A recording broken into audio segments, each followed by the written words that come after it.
1967, John Muir, Kirsten, Englund Memorial Service.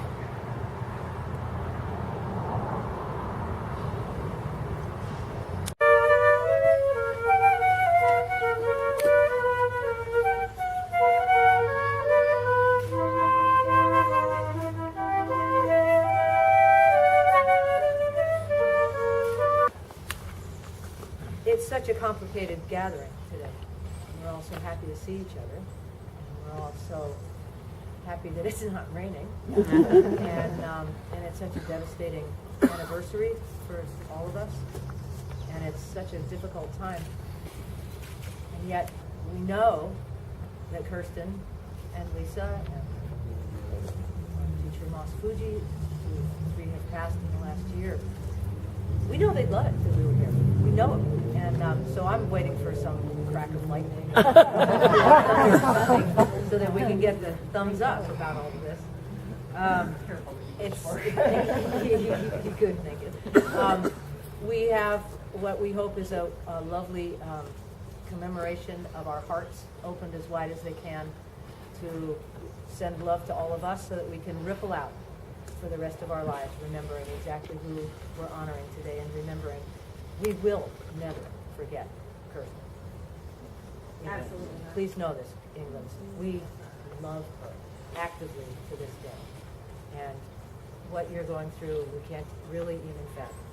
So thank you for letting us into your very, very beautiful family and letting us kind of take charge a little bit.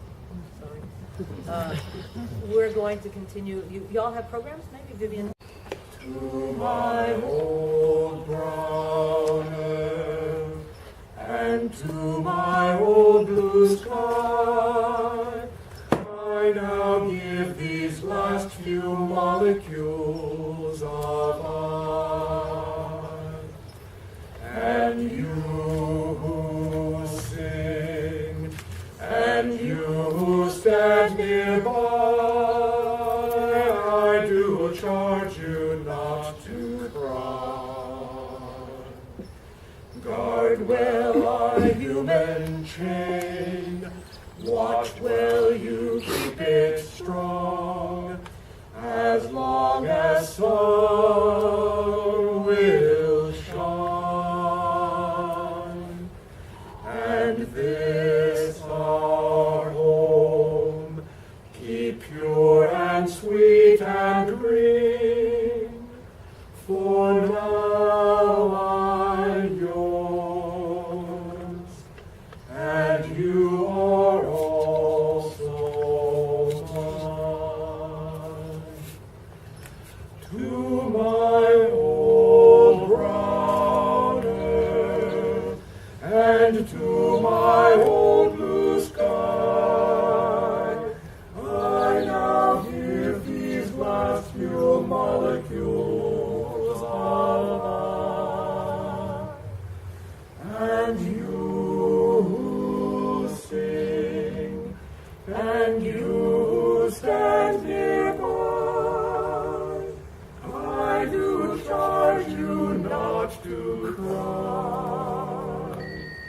Guard well our human chain, watch well you keep it strong, as long as sun will shine. And this our home, keep pure and sweet and green, for now I'm yours, and you are also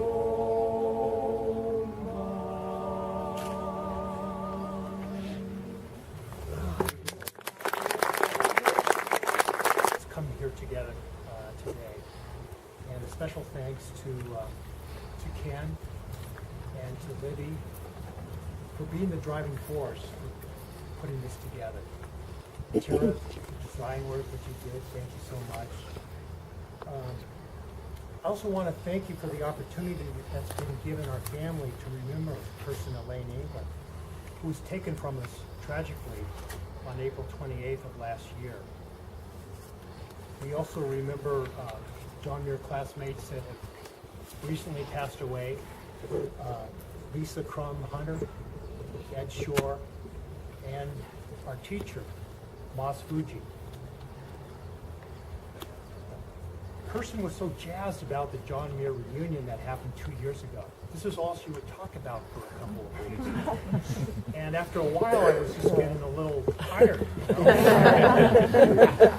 And to make matters worse, I had to hear the same news from Mark and Vivian.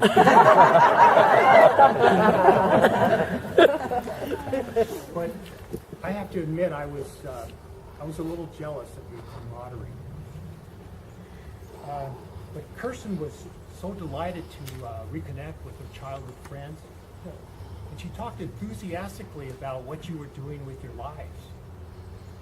And here we are today, and looking out on you. Some of you I haven't seen for 40 years, but the ships have launched, and I think they're sailing pretty darn good.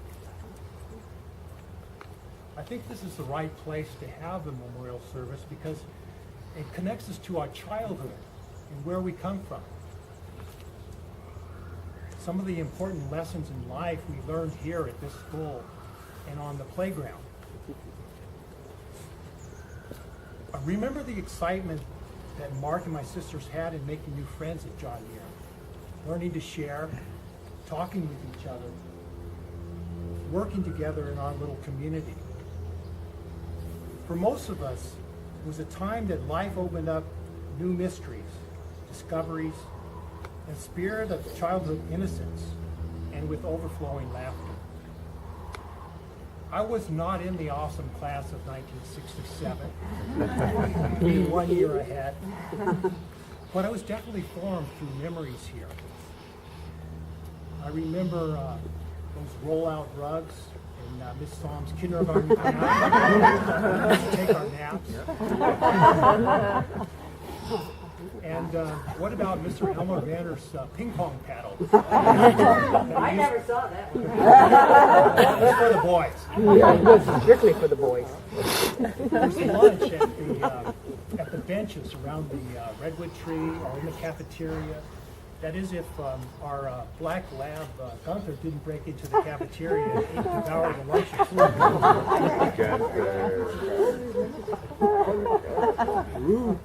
There were Mayfairs and there were pie eating contests around Halloween. Believe it or not, they actually had money in the public schools for the arts. We learned about drama, we performed in plays, orchestra, and we sang. We learned multiplication and division tables. And sometimes there was shattering news from the outside that pierced our little bubble. Most of us will never forget being here in class when we were told the news that President Kennedy had been shot in Dallas. I was talking to a friend this week, a childhood friend, about memories, childhood memories. And he said to me, "Robert, I wish we could go back to that time." Well, we can't go back, but what we can do is we can hold those memories that uplift us, that edify us, and that encourage us. I have a letter that I wrote to Kirsten, and I wanted to share it with you.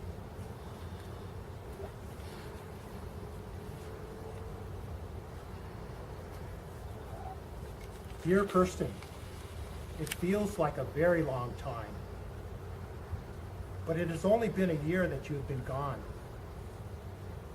With the horrible news of how you were taken, your family trembled. Our hearts were shattered. We stumbled in cracked and tearful anguish. We cried out, "Why?" Now a year has gone. Has it been that long?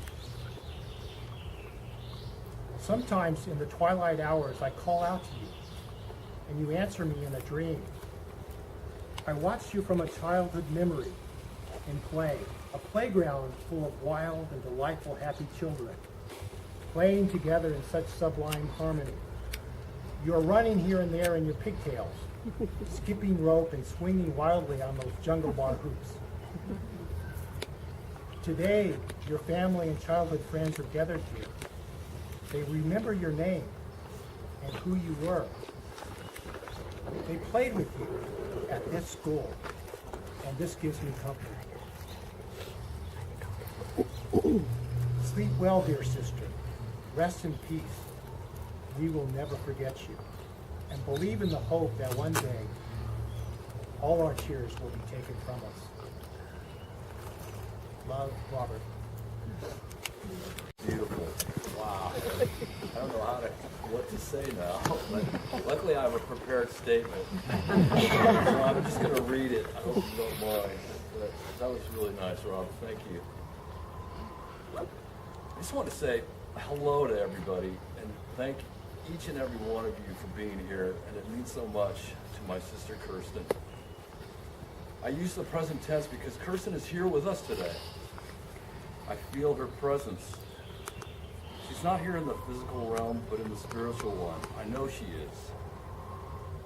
In the last couple of weeks, as we anticipated and prepared for this day, spending time with Ken, my new good buddy and house guest, sending the emails of music and news between Libby, Doug, Sanford, and I, interactions and phone calls between family members, that amazing baseball game last night. Giants won. With all my classmates and old, now new friends from days long ago, I sensed an overwhelming feeling that I was being guided along, almost watched over and protected from any problems or negativity. What I believe I felt was Kirsten's presence. The best way to describe what I feel is love. The love that Kirsten had for us and the world is her true essence. And I can feel her love here and now all around us. We must honor Kirsten by seeing that her love continues to grow in all of us and that her memory does not fade away. I miss her and I think of her always, but find some ease in knowing she's safe from pain and suffering. She's with God now. But every so often, God lets her presence, or should I say essence, be felt. I'm so proud of all of you here today, and also to those that were not able to be here.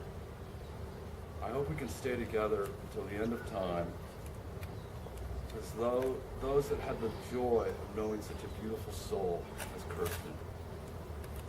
She would have wanted this. She would have wanted this, and in some way, I believe she now knows how much she meant to all of us. I love you guys.